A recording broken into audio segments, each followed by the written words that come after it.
Hello friends, I'm Kirti and welcome back to my channel and best of luck to all of you and congratulations जिनके लिए IVR call आ गई है, क्योंकि अब level 2 की KVC की IVR कॉल आना स्टार्ट हो गई है और कई लोगों के पास IVR कॉल आई है।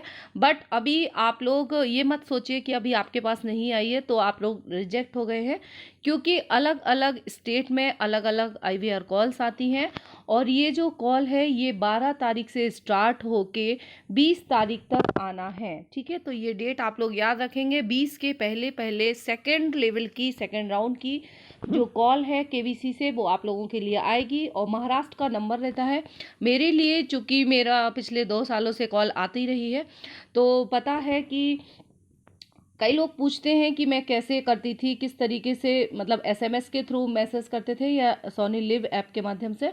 तो मैंने सिर्फ सोनी लिव ऐप के माध्यम से ही हर बार रजिस्ट्रेशन किया है और एक बार तो मतलब 2020 वाला जो हुआ था उसमें तो मेरा 2 दिन का रजिस्ट्रेशन क्वेश्चन मैंने नहीं दिए थे। तो इससे प्रूफ हो जाता है कि सारे ही दिन आप रजिस्ट्रेशन ना भी करें, डेली आंसर नहीं भी बताएं, तो भी यदि आपका भाग्य होगा, लक सही होगा तो आपका कॉल आएगी सेकेंड राउंड की। लेकिन ये जो कॉल आती है इसके बाद आपकी जो स्ट्रेटजी है वो बहुत स्ट्रांग हो जानी चाहिए। बहुत अच्छे से आपको फोकस्ड होके करना है, क्या क्या ध्यान रखना है। और मेरे टाइम पे मुझसे कौन कौन से क्वेश्चंस पूछे गए थे वो मैं आपको बताती हूँ। टोटल जो है 60,000 लोगों तक 60,000 लोगों के पास कॉल आएगी और जो भी जिन लोगों ने वैलिड आंसर दिए हैं, वैलिड आंसर मतलब रजिस्ट्रेशन अच्छे से किया है, आप लोगों को पता ही है, पहले वीडियो में बता चुके हैं। अब जो आपके पास आएगा आंसर इसमें दिखा देते हैं, फिर मैं आपको बताती हूँ कि मुझसे कौन कौन से क्वेश्चंस पूछे गए थे।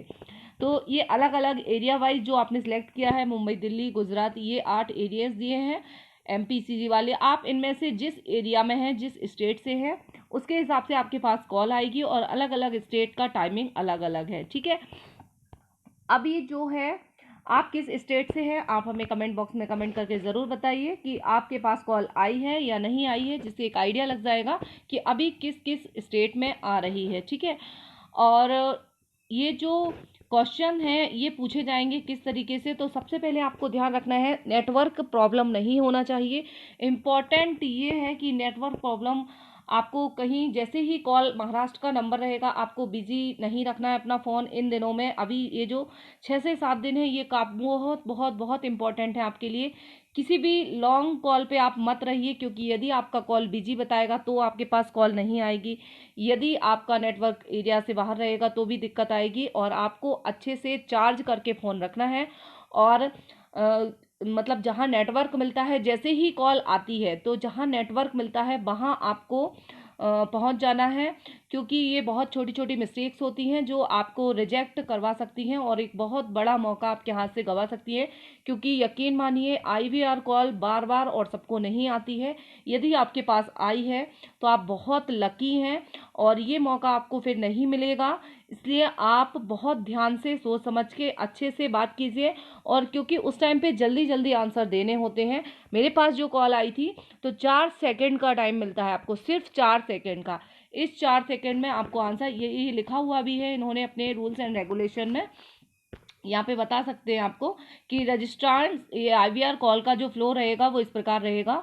उनको पंजीकृत मोबाइल नंबर पर एक कॉल आएगा। यदि रजिस्ट्रार व्यस्त है या उपलब्ध नहीं है तो पिछले प्रयास के समय से प्रत्येक 30 मिनट के अंतराल पर रजिस्ट्रार को कॉल करने के लिए 2 और प्रयास किए जाएंगे। मतलब यदि आपकी एक बार कॉल कट भी जाती है, मेरी भी एक बार कॉल कट गई थी, ऐसा ही हुआ था मेरे साथ। यदि आपकी कॉल कट जाती है तो आपके पास दोबारा फिर से कॉल आती है आधा घंटे के बाद। और घबराना नहीं है, टेंशन नहीं लेना है। यदि कट भी जाती है तो कोई दिक्कत नहीं होती है, लेकिन यस, जल्दबाजी में आपको गलत आंसर नहीं देना है। आपसे क्वेश्चंस कौन कौन से पूछे जाते हैं वो अभी मैं बताती हूँ आपको। सबसे पहले ये वो बोलेगा, जिस तरह से कंप्यूटर कॉल किसी कंपनी का आता है तो उसी तरह से कॉल आती है। IVR कॉल रजिस्ट्रांस आपका स्वागत करेगा, वेलकम टू KVC ऐसा बोलेंगे। ठीक है, तो और पसंदीदा भाषा का विकल्प मांगे सबसे पहले कि आप हिंदी के लिए 1 दबाएं और अंग्रेजी के लिए 2 दबाएं। इस तरह से जो कंपनियों के फ़ोन आते हैं, आप लोगों ने रिसीव किए होंगे कई बार, कंप्यूटर जो बोलते हैं कि कंप्यूटर बोल रहा है, ठीक है, वो लड़की की आवाज़ में, तो लड़की या लड़का किसी की भी आवाज़ में आपको सॉफ्टवेयर रहेगा, वो कोई व्यक्ति नहीं होता है, मशीन, वो सॉफ्टवेयर रहता है, उसी को आपको आंसर अपना सबमिट करना है, ठीक है। तो जैसे ही आपके पास कॉल आएगा तो हिंदी के लिए आपको लैंग्वेज चुनने के लिए हिंदी के लिए 1 दबाएं और अंग्रेजी के लिए 2 दबाएं। तो आप लोग प्रैक्टिस कर लीजिए, यही बोलेंगे, ठीक है। तो यदि आप हिंदी में आंसर देना चाहते हैं तो 1 दबाएंगे और इंग्लिश में देना चाहते हैं तो 2 प्रेस करेंगे। और हाँ, एक पॉइंट और आपको याद रखना है, जैसे ही आपका कॉल आता है और एंड्रॉयड फ़ोन है यदि आपके पास, तो आपको क्या करना है, कॉल आया और आप तुरंत अपने खुले एरिया में जहाँ नेटवर्क अच्छा आता है वहाँ पहुँच जाइए, साइलेंस कर दीजिए, मतलब कोई बच्चा वगैरह कोई बड़े आवाज़ ना हो वहाँ पे। और आपका जो, क्योंकि ये कॉल जो है ना वो बहुत इम्पोर्टेंट होता है, और आपको क्या करना है, जैसे ही वो आपसे क्वेश्चन करना शुरू करते हैं तो आप अपना लाउड स्पीकर चालू कर लेंगे। उससे फ़ायदा ये रहेगा, और आप चाहें तो रिकॉर्डर भी चालू कर सकते हैं ताकि आपने क्या आंसर दिया है क्या है आप आगे फ्यूचर के लिए सेव कर सकेंगे वो, ठीक है। रिकॉर्डर ना भी हो तो लाउड स्पीकर आप चालू कर लीजिए। इससे आपको ये जो की दबाना प्रेस करनी होती है कि 1 दबाएं 2 दबाएं, क्योंकि ये 6 से 7 क्वेश्चन के आंसर आपको कंटिन्यू देना है। वैसे जीके के क्वेश्चन जो रहते हैं वो 3 क्वेश्चन पूछे जाते हैं, मुझसे भी पूछे गए थे। कौन कौन से पूछे गए थे अभी बताती हूँ, ठीक है। तो सबसे पहले कॉल आएगा और वो आपसे लैंग्वेज सेलेक्ट करवा लेंगे। उसके बाद आपको यदि नहीं है, हाँ कहना है या नहीं कहना है, कि रजिस्ट्रार की पुष्टि करने के लिए क्या उन्होंने केवीसी के लिए रजिस्ट्रेशन किया है, हाँ या नहीं, ठीक है। तो ये करने के लिए रजिस्ट्रार नहीं का चयन करता है तो आईवीआर कॉल रजिस्ट्रार को बताएगा कि वे आगे भाग नहीं ले सकते हैं और कॉल काट दिया जाएगा। यहाँ पे नहीं करना है, ठीक है। सेकंड क्वेश्चन आपका होगा कि आपने क्या केवीसी के लिए रजिस्ट्रेशन किया है, तो आपको यहाँ पे हाँ आंसर देना है, ठीक है। यस वाला करना है, और हाँ के लिए ये 1 दबाएं और ना के लिए 2 दबाएं, है ना, तो 1 ही दबाना है। उसके बाद फिर रजिस्ट्रार को, और ऐसे में घबराना नहीं क्योंकि जल्दबाजी में लोग गलत कर देते हैं या टाइप नहीं कर पाते हैं और टाइम मिस हो जाता है। सिर्फ आपके पास 4 सेकंड का टाइम मिलता है, इसलिए आपको जल्दी आंसर देने की कोशिश करना है, सोचना नहीं है, किसी से पूछने उछने के टाइम नहीं रहता है उस टाइम पे, अपने मन से आपको आंसर देना है। तो आप पहले से प्रिपेयर हो जाइए आईवीआर कॉल के लिए। यदि रजिस्ट्रांस नहीं का चयन करता है, ठीक है, तो कॉल कनेक्ट हो जाएगी। और रजिस्ट्रांस 9 अप्रैल 2022 को वर्षों में अपनी पूरी उम्र की एंट्री करने को कहा जाएगा। उसके बाद आपकी एज डलवाई जाएगी, ठीक है, कि आप अपनी एज टाइप कीजिए कितने साल के हैं, ठीक है।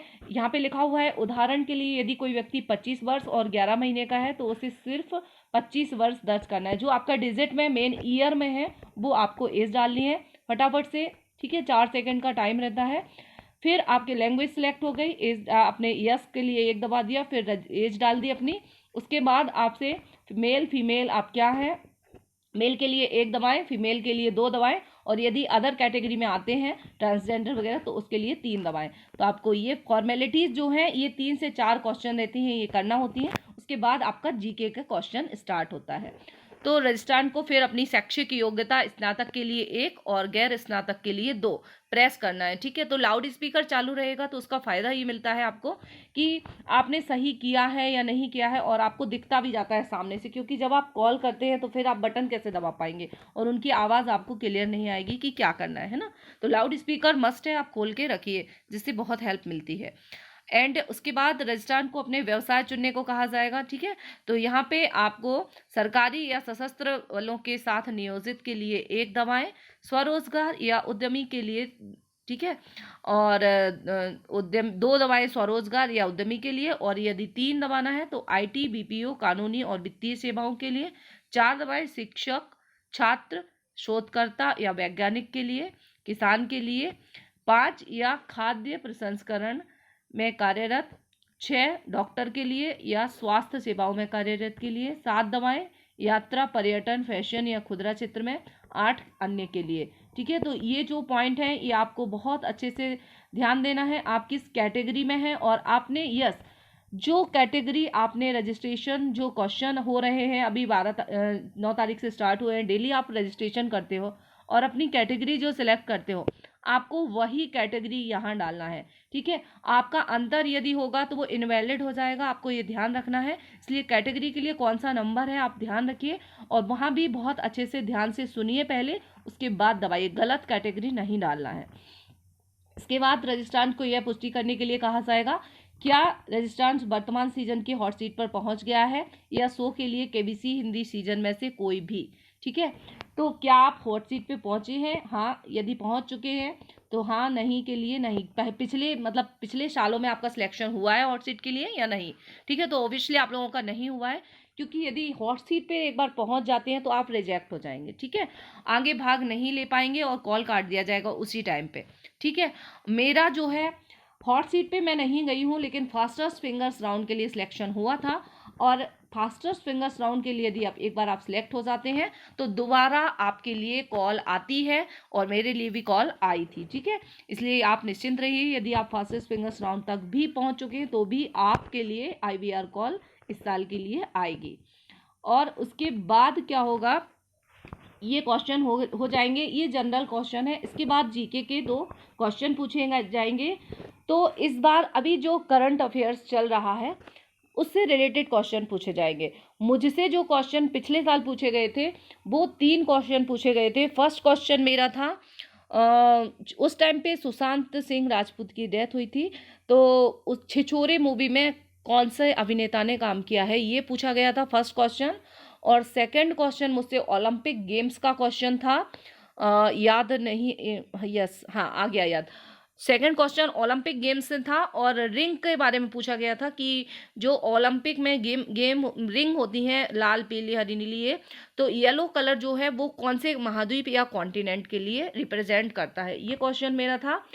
चूँकि करंट उस टाइम पे डिले हो गए थे कोविड की वजह से जो ओलंपिक गेम्स हैं, लेकिन इस बार ओलंपिक में भारत का बहुत ज़्यादा जो है अच्छा रिकॉर्ड बनाया है भारत ने। तो इस बार भी ओलंपिक मेरे हिसाब से बहुत इंपॉर्टेंट है, आपके लिए क्वेश्चंस पूछे जा सकते हैं। और पिछले साल का मेरा जो आप चैनल पे जाएंगे IVR कॉल KBC एपेक्स मेरे चैनल पे जाके, तो पिछले साल का वीडियो डला है वो आप देख लीजिए। उसमें मैंने एक ओलंपिक गेम से रिलेटेड सारे ही फैक्ट कवर करवाए हैं। ठीक है, और यदि आप करंट अफेयर्स की मेरे चैनल की प्लेलिस्ट में जाएंगे तो आपको ओलंपिक गेम्स के नाम से पूरे कंटेंट इस बार का जो भारत ने रिप्रेजेंट किया, भारत का जो योगदान रहा, भारत ने कौन कौन से मेडल जीते, क्या जीते, अभी करंट का सारा ही वीडियो डला हुआ है मैटर, आप वो भी कर सकते हैं। और मंथली करंट अफेयर्स भी हैं।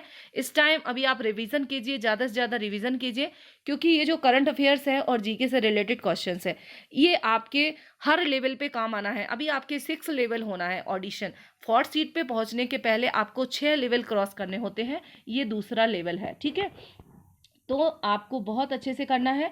2 क्वेश्चन आपसे फैक्चुअल पूछे जाएंगे, करंट अफेयर्स से, स्टैटिक भी हो सकते हैं, करंट के भी हो सकते हैं। ठीक है, और तीसरा क्वेश्चन जो मुझसे था पूछा गया था, ये नियरेस्ट क्वेश्चन पूछा जाता है, इन्होंने दिया है। तीसरा क्वेश्चन जो रहता है नियरेस्ट रहता है। नियरेस्ट क्वेश्चन का मतलब होता है कि आपसे निकटतम पूछा जाए, अप्रोक्सीमेट आपको आंसर बताना है, एग्जैक्ट नहीं बताना है। जैसे मुंबई एवं आगरा के बीच की दूरी कितनी है, यहाँ पे लिखा रहता है ना, तो आपसे यही नहीं पूछा जाएगा। मुझसे तो यही पूछ लिया था, मुंबई एवं आगरा के बीच की दूरी कितनी है। ठीक है, तो आपसे कुछ भी ऐसा पूछ लेंगे कि भारत का एरिया कितना है, यहाँ से वहाँ तक की, एक शहर सिटी से दूसरी सिटी का दूरी कितनी है, एरोप्लेन से यहाँ जाएंगे वहाँ जाएंगे तो कितने घंटे लगें। तो आपको एकदम, आप रोबोट तो नहीं हो, आपको उसका करेक्ट आंसर नहीं देना है, आसपास तक पहुँचना है। ठीक है, तो 3rd क्वेश्चन ये रहेगा। और ये बात याद रखना है कि आपके पहले और दूसरे क्वेश्चन बिल्कुल करेक्ट होना चाहिए। यदि 3rd क्वेश्चन जो अप्रोक्सीमेट वाला है वो आपका गलत हो भी जाता है तो भी कोई बात नहीं, क्योंकि उसका जो आंसर रहता है वो करेक्ट नहीं होता है कई लोगों का, लेकिन उसके बाद भी उनके पास नेक्स्ट राउंड की कॉल आती है। तो all the best, take care, घबराइए नहीं, अच्छे से अपनी कॉल अटेंड कीजिए, सारे ही क्वेश्चंस के आंसर दीजिए, और ये अपनी कैटेगरी और ये सारी चीज़ें, 1 दवाएं 2 दवाएं अच्छे से ध्यान रखिए। ठीक है, अपने फ़ोन को बिजी मत रखिए, आपका सिलेक्शन जरूर होगा। Wish you all the best for next round. Thank you very much for watching. मिलते हैं नेक्स्ट अपडेट के साथ, नेक्स्ट वीडियो के साथ।